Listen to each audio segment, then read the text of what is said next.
Elle était une figure singulière, respectée mais distante, et son jardin était son royaume. Elle y cultivait des fleurs rares, des herbes aux vertus oubliées et des plantes dont la simple vue suffisait à troubler l'âme. Parmi toutes ces merveilles, il en était une qui fascinait autant qu'elle inquiétait.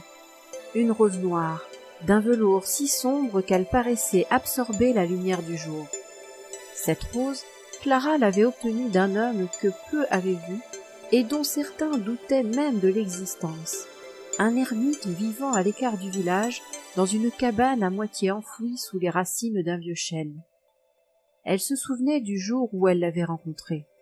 Il était venu à elle, sous la pluie, sa silhouette décharnée noyée sous une cape sombre.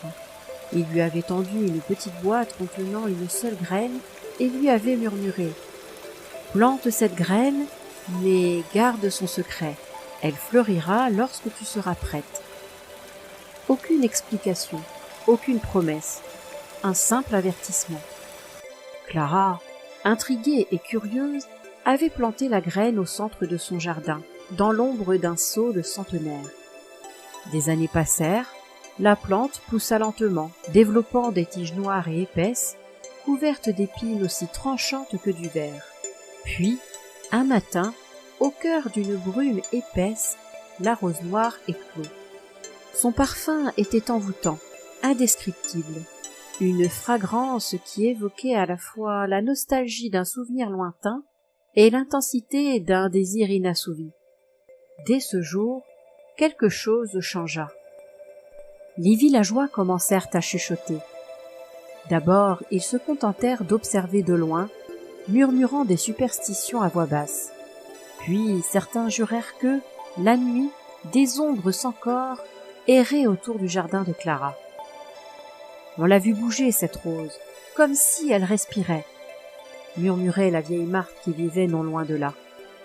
D'autres disaient avoir entendu des voix s'élever entre les pétales, comme un murmure lointain presque inaudible.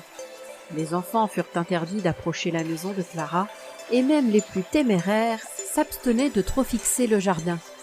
Mais Clara, elle, ne craignait pas la rose. Au contraire, elle se surprenait à lui parler parfois, à lui confier ses pensées, ses doutes, ses blessures secrètes.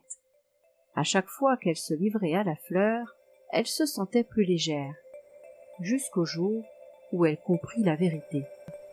Une nuit, alors que le vent s'était levé et que la lune éclairait faiblement le jardin, Clara entendit un murmure plus clair que jamais, une voix douce, presque chantée,